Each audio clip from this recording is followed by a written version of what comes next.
땅 봤어. 공기 봤어. 그럼 다음에 뭐 보면 돼? 당연히 물 보면 되겠지. 그래. 수권 보면 되겠죠.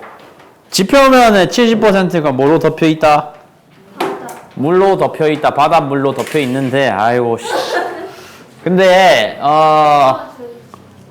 이것도 중학생 때 하셨던 건데 그러니까 수자원은 되게 뭐하다? 지구의 수자원은 풍부하다, 풍부하지 않다. 에? 적죠. 왜냐하면 100%의 물의 전체 포션이 있다 그럴 때 그 3페이지 아래쪽에 그래프 먼저 봐봐봐. 100% 중에 97% 이상이 해수고 그러니까 먹으면 되게 짠 물이고 97.2% 제외한 2.8%의 육수밖에 없는데 그나마 있는 2.8% 안에서도 70 몇 %, 그러니까 100% 전체 중에서는 빙하에 할당된 거가 2.15%나 되니까 수자원이라는 거는 그때그때 우리가 필요하면 바로 개발해서 써먹을 수 있는 물을 의미를 하는 건데 지하수라는 애랑 강호수 합쳐서 하천수라고 합니다. 하천수라는 단어는 적어 놓으세요. 하천수와 지하수 싹 다 합쳐봤자 딱딱 연끌을 해봤자 기껏해야 0.65%밖에 안 나오니까 사실 숫자 자체만 보면 되게 뭐 한 것 같아. 수자원 부족한 것 같죠? 근데 사실 아닙니다. 0.65% 정도 되더라도 수자원은 절대 부족하다고 볼 수가 없어요. 사람들이 그거를 배분을 못해서 맨날 싸움이 나는 거지. 시험 어차피 뭐 끝나고 지금 별로 공부하고 싶은 기분도 아니실 텐데 이럴 때 이제 뉴스 이런 거 보면 재밌잖아. 지금 전쟁각 세게 잡힌 나라가 두 나라가 있어. 혹시 어딘지 알아? 중국이 왜 나와? 중국이 어디랑 전쟁하는데? 우크라이나는 하고 있는 새로 각 잡힌 나라 인도랑 파키스탄이라고 있어. 모르지? 왜 나요 인도는? 왜 나냐고? 시 너무 많아. 뭐? 어디가 웃긴 포인트인지 이해를 못 하겠는데. 오늘 사회 배워요. 아 진짜로? 네. 저기 인도라는 나라랑 파키스탄이라는 나라는 사회에서 뭐 어디까지 가르치는지 모르겠는데 이거는 그리고 제가 뭐 다른 과목에 관심이 있어서가 아니고 그냥 상식의 영역인데 일단 기본적으로는 종교입니다. 이 나라가 제일 지배적인 종교가 힌두교라는 종교가 제일 지배적이고 이 나라가 그러니까 이슬람이 제일 좀 지배적인 나라거든요. 기본적으로 일단 여기가 살짝 폭력적인 성향이 있는 건 다 알고 있을 거 아니야. 차별이 아니고 진짜 약간 그 교리 자체가 진짜 좀 폭력성이 약간 있는데 근데 이쪽도 살짝 있거든. 기본적으로 사이가 좋을 수가 없는 나라인데 얘네가 싸울 수밖에 없는 또 하나의 이유가 뭐 4대 문명이라는 거 배우셨을 거니까 인도에서 발생한 4대 문명 무슨 강 문명이라고 있어요? 인더스라고 있어요. 인더스 강이라는 강이 상류가 어디서 시작을 하냐면 여기서 시작을 해가지고 하류가 여기서 끝난단 말이야. 뭔 얘기냐면 여기서 상류에다가 뭐 이상한 짓 해버리면은 이쪽은 나라 전체가 수자원이 거의 박살이 날 수밖에 없는 조건이기 때문에 사실 평소에 마음에 안 드는 거 있어도 언지간하면 꾹 참고 이쪽에 좀 맞춰주고 있었거든.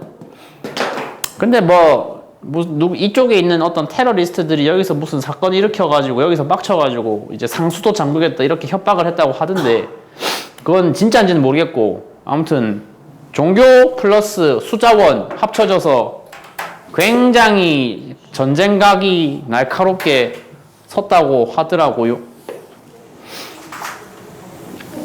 참고로 쟤네가 둘이 전쟁하는 건 좀 안 좋아요. 많이. 러시아, 우크라이나가 전쟁하는 것보다 더 안 좋을 수도 있어요. 왜 안 좋냐면 놀랍게도 저 두 나라 모두 핵무기 보유국이거든요. 한국이요? 핵무기. 핵 있다고 핵 둘 다. 햄버거 같은 소리 하네. 핵. 그래서 쟤네가 진짜로 싸우면은 남아시아의 몇십억 인구가 굉장히 좀 빠르게 소멸할 수도 있는 안 좋은 이벤트가 일어날 수도 있는데 말 나온 김에 그래서 우리나라는 사실 수자원 관점에서는 되게 좀 축복받은 나라 중에 한 개거든요. 우리 나라에 흐르고 있는 제일 대표적인 수자원이라고 하면 뭔지 다 알 거 아니야? 알지? 뭔데?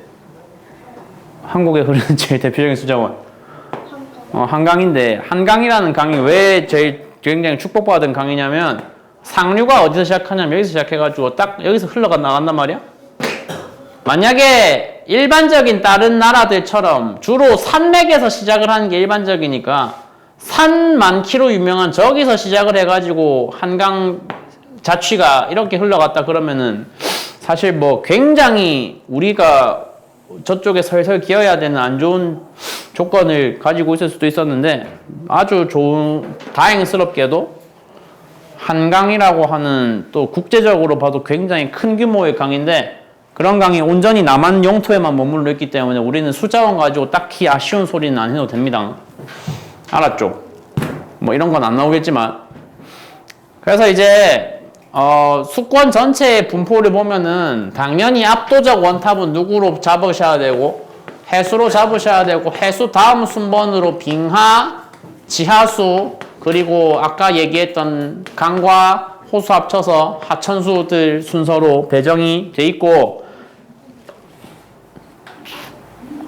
오늘 배우시는 이 재미없는 지구과학 단원의 컨셉은 가장 중요한 키워드는 뭐라고요? 성층구조라고요. 성층구조. 직권도 있었고 기권도 있었잖아. 에? 수권도 있겠죠. 근데 수권도 마찬가지 아니야. 수면에서부터 저 깊숙한 저 아래쪽까지 다 물질의 구성 상태는 다 뭐겠어? 액체겠지. 물이겠지. 구분을 한다 그러면 기체랑 비슷하게 뭐 가지고 구분을 할 수밖에 없다. 층에 따른 수온 분포, 수온 변화를 가지고 깊이에 따른 수온 분포를 가지고 구분을 할 수밖에 없을 거 아니야? 맞지? 좀 떠봐. 기본적으로 근데 바다 내부의 수온 분포라는 건 기본적으로 햇빛이 닿냐 안 닿냐를 가장 커다란 구분 요인으로 볼 수밖에 없습니다. 저 아래쪽에 흔히 심해라고 부르는 영역은 태양빛이 닿기에는 너무 깊은 영역이다 보니까 빛이 아예 사실상 없는 장소이기 때문에 굉장히 차가운 온도가 여기나 저기나 다 유지가 되는데 조금 위쪽으로 올라오면 이제 태양의 영향력이 살아있는 장소로 들어오게 되면 어떻게 된다? 위로 올라갈수록 점점 뜨거운 모양의 그래프가 수온 그래프가 나오는 게 일단 기본인데 나름대로 역시 또 지구과학을 개무시하는 사람이긴 하지만 나름대로 사이언티픽하게 볼 수 있는 부분 하나 인정하는 건 뭐가 있냐? 바다와 바람의 관계 그리고 바다에서 존재하는 어떤 층에 따른 수온의 분포 이거는 저 뭐 나름대로 인정합니다. 참고로 2학기 때는 여기서 좀 메인 컨텐츠가 한 개 나올 거예요. 엘니뇨, 라니냐라고 하는 거. 좀 어렵습니다. 그건 참고로. 아무튼 기본적으로 바다라는 장소는 바람이 육지에 비해서 많이 불게 적게 불게 개 많이 분다. 엄청 많이 불어. 엄청 많이 분다고. 근데 그 바람이 영향력이 어떻게 행사가 되느냐면 단순히 수면 위를 슉 하고 지나가고 끝이 아니고 지금 다소 왜곡해서 그려놓긴 했지만 실제로 이렇게 바다 안쪽으로 파고들어서 수면 아래쪽에 있는 물에도 조금 영향을 미칠 수가 있단 말이야.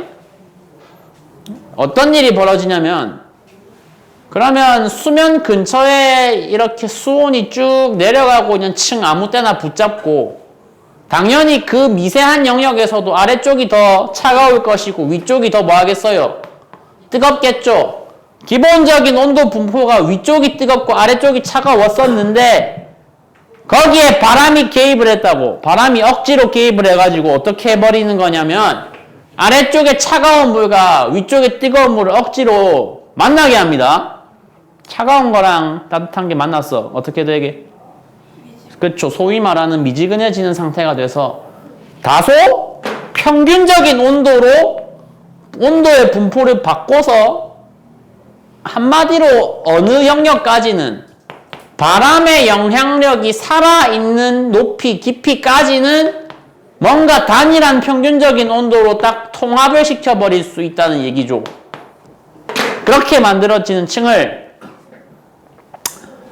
따뜻한 물과 차가운 물이 섞였다 그래서 무슨 층이 난다?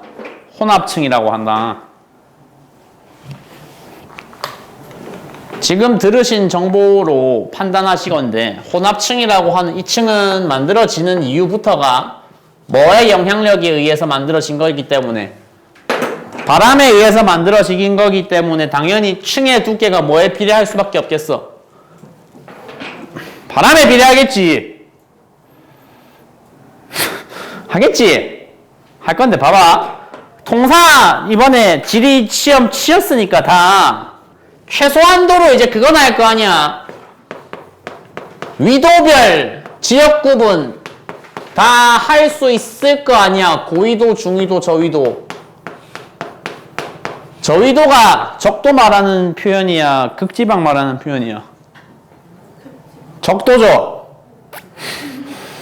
고위도가 북극, 남극 말하는 거고 중위도가 전형적으로 어느 나라 같은 한국 같은 딱 중간쯤에 껴있는 그런 지역들 의미하는 단어인데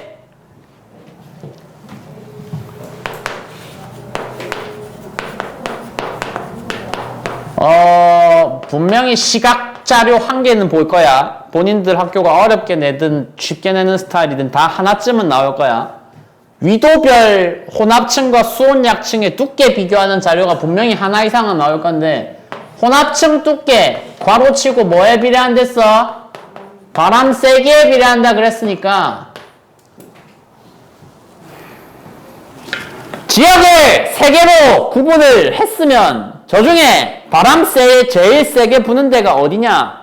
그 정도는 관심 가져볼 만하단 말이야. 사실 관심 없죠. 교과과정에 관심 가지는데 혼합층 두께가 가장 두껍고 다른 의미로 바람의 세기가 가장 강한 바람이 가장 강하게 부는 지역은 고위도, 중위도, 저위도 중에 어디게?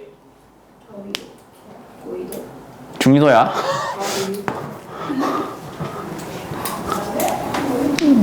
야, 이거 거기 찐셋 돼 있지 않은데 보니까 이건 저거 중위도, 한국이 포함된 이 지역들이 고위도, 저위도에 비해서 더 혼합층 두께가 두껍다.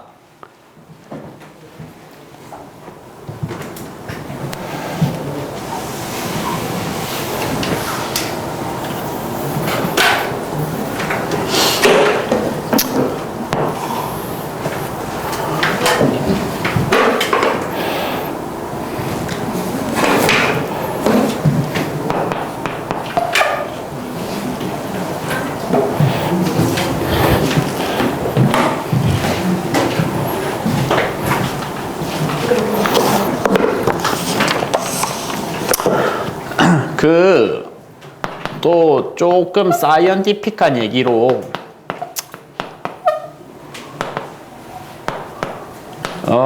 조금 비유적인 표현으로 해양학자들이 즐겨 쓰는 표현인데 그러니까 인류가 우주에 대해서 아는 것보다 더 적은 정보를 심해에 대해서 알고 있다 뭐 그렇게 말씀들을 하시거든요. 약간 자기들 전공 분야 홍보하려는 목적도 있겠지만 이 장소에 대해서는 사실상 위쪽에 있는 사람들은 거의 알고 있는 바가 없다라고 본단 말이야. 왜냐하면은 접근을 못하니까 교류가 안 되거든. 교류가 왜 안 되냐? 그러니까 우리가 보통 뭐 어부들이 바다에 배 몰고 원양어선 타고 물고기 잡으러 간다 그러면 다 이 동네 얘기인데 이 동네와 저 아래 동네는 서로 간에 교류가 완전히 단절이 돼 있다는 거죠. 누구에 의해서 중간에 끼어 있는 요층에 의해서.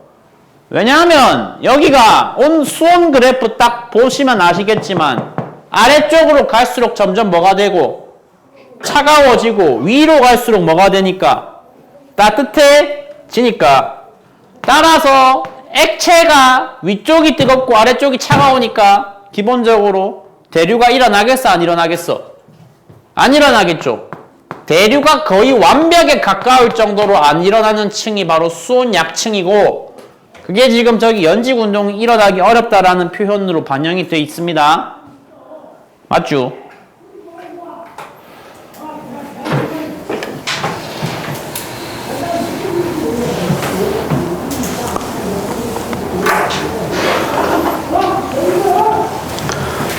개인적으로 분명히 출제도 될 수밖에 없는 요인 중에 하나가 내가 느끼기엔 위에 이거는 수온약층, 혼합층의 두께를 뭐에 따라서 구분한 거야? 장소에 따라서 구분한 거지. 장소에 따른 구분도 있는데 그렇기 때문에 시간에 따른 구분도 같이 나오거든. 시간에 따른 구분이라는 건 별게 아니고 계절에 따라서 계절별로 분류해서 봤을 때 여름이라는 계절이 있다. 겨울이라는 계절이 있다. 그러면 이 둘 중에 수온약층의 두께가 더 두꺼운 계절은 언제인가 이거 물어봅니다. 반드시 혹시나 반드시라고는 못하겠고 조금 지구과학에서 이제 좀 변별력을 확보하고 싶다 하면 반드시 물어볼 겁니다. 이번에 출제된 스타일로 봐서는 뭐 다 나올 것 같고요. 백마고는 쉽게 내는 스타일이라고 해도 이번에는 쉬어도 너무 쉬웠으니까 아마 조금의 변별력을 지구과학에서 확보하기 위해서 건드릴 수 있을 거라고 보거든요. 수온약층의 두께는 여름에 더 두껍게 아니면 겨울에 더 두껍게 찍어봐. 너 뭐랬어? 여름이 더 두꺼워? 나름대로 부연 설명을 한 번은 하자면 평균적인 층 분포가 이렇다고 할 때요. 평균적인 층 분포가 이런 꺾인 선이라고 할 때요.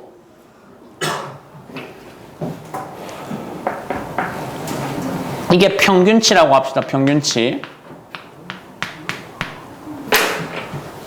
저기 표 쪽에 나와 있는 부연 설명 중에 요 멘트 잘 보셔야 됩니다. 심해층은 뭐가 없다. 계절이 바뀌건 깊이가 바뀌건 수온 변화는 1도 없다.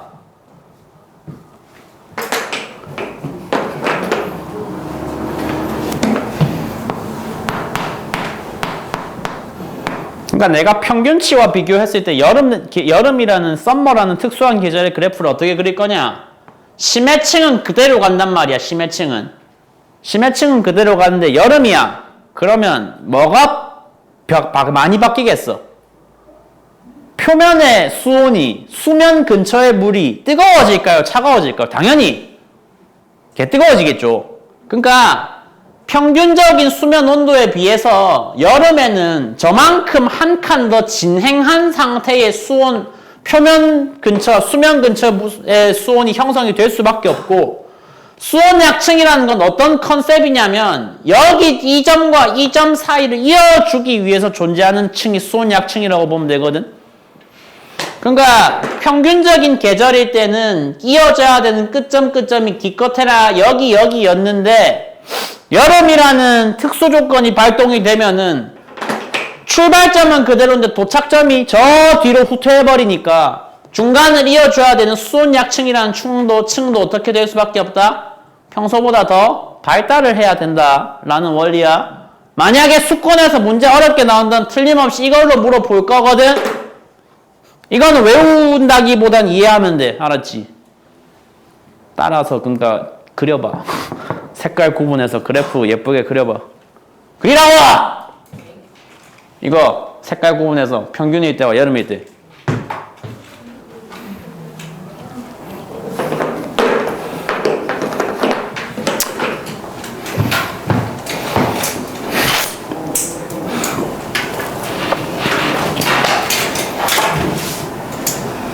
안 보이나?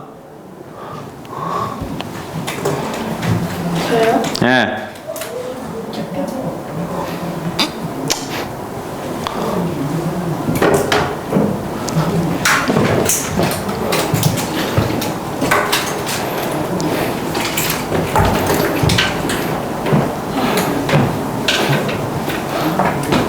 지금 졸리시는 분들은 연휴에 후유증이 너무 커서 그래요? 에?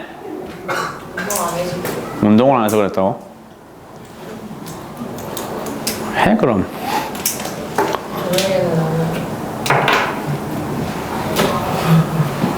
저도 어제 스쿼트를 해봤는데 하다가 허리 부러질 뻔. 아.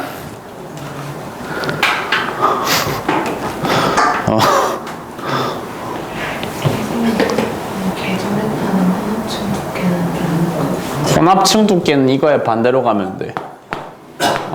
물어본 사례를 제가 지금까지 많이 못 보긴 했는데 혼화층 두께는 그러니까 반대로 가면 되니까 여름에 얇고 겨울에 더 두껍다고 하시면 돼요. 그러니까 기본적으로 바람이 세다는 거죠, 겨울이 더.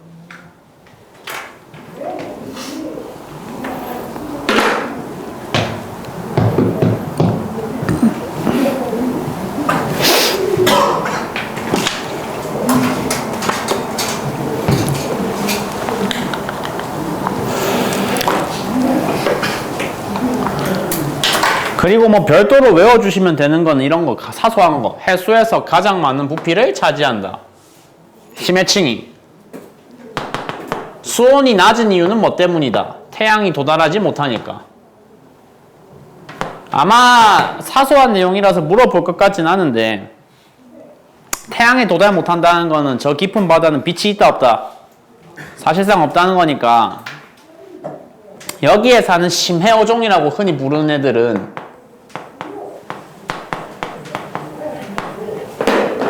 간혹 가다가 바닷물의 흐름을 이상하게 타서 위쪽으로 올라오는 소수의 개체들이 있잖아.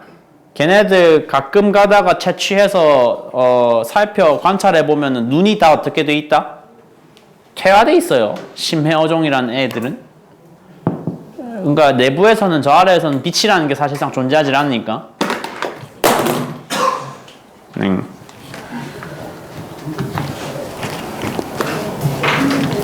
몇 가지 부연 설명을 더해서 이제 외워 주셔야 되는 저거 수권의 역할. 제일 첫 줄에 나와 있는 건 내가 느끼기엔 은근히 중요하거든. 비열이 크다. 저게 뭔 말이게? 비열이라는 게 뭐냐면 쉽게 표현하면 어떤 물질이 자기의 원래 온도를 유지하고자 하는 할 수 있는 능력을 비열이라고 얘기를 하거든요. 물은 전 우주에 존재하는 물질들 중에서 유난히 자기의 온도 유지하는 능력이 좋은 물질 중에 한 개다. 그래서 물이 있기 때문에, 정확하게는 액체 상태의 물이 있기 때문에 요 행성 전체의 온도가 고르게 유지가 될 수 있어. 저거 되게 중요해. 옆에 부연 설명격으로 한 개 적어 놔봐. 액체 상태의 물.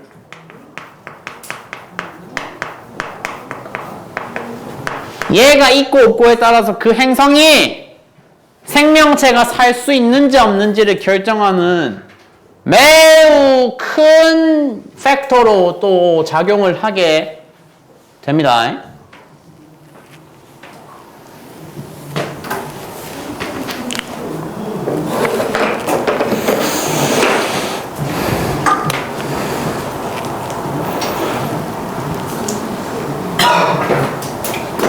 그리고 두 번째 줄.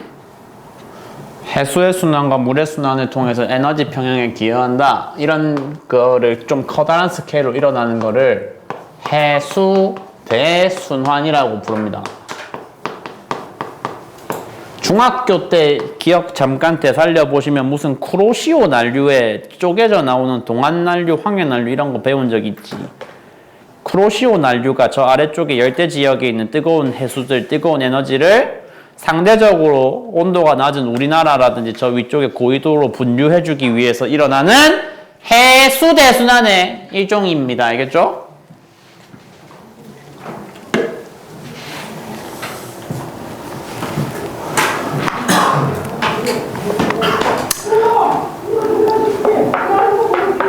존나 시끄럽네. 야, 아까 그거 기권의 범위가 상공 몇 킬로미터까지라고? 1000km까지를 했잖아. 그 얘기는 뭐냐면 1000km 밖의 영역부터는 기권이라고 안 부를 거니까 기권이라는 표현에 대체할 수 있는 다른 단어가 나와줘야 되는데 기권에 대체할 수 있는 다른 단어를 지금 외권이라고 얘기를 해놨죠. 해놨는데 여기서 좀 디테일하게 들어갔을 때 출제될 수 있는 부분이 내가 느끼기엔 또 뭐가 있냐면 따라서 외권이라는 저 단어는 우주라고 하는 단어랑 동의어 게 아니게 아니라는 거죠. 우주 전체를 따질 거면 굳이 외권이라는 단어를 별도로 만들 이유 자체가 없지. 동의어가 절대 아니고 1000km 밖에 굉장히 높은, 굉장히 넓은 지역인 거는 맞는데, 그게 반드시 어떤 조건이 깔려 있어야 된다. 야, 우주는 우주인데, 우리 주변의 우주만 딱 발라내서 외권이라고 불러야 돼.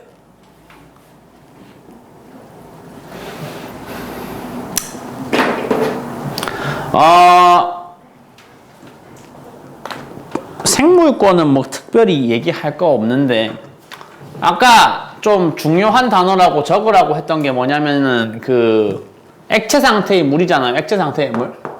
천문학에서는 그 액체 상태의 물이 어떤 행성에 있느냐 없느냐를 기준으로 해서 이 행성이 생명 가능지대에 들어있냐 안 들어있냐를 분류를 하거든. 태양계 행성 8개 8행성 있어. 8행성 중에 생명체가 서식 가능한 행성은 어디밖에 없어? 여기밖에 없어. 왜? 물리적으로 봤을 때 우리가 태양계에서 유일하게 생명 가능지대에 들어가 있거든. 생명 가능지대를 분류하는 기준이 다시 뭐라고? 액체 상태의 물이 거기에 존재하고 있냐 안 하고 있냐.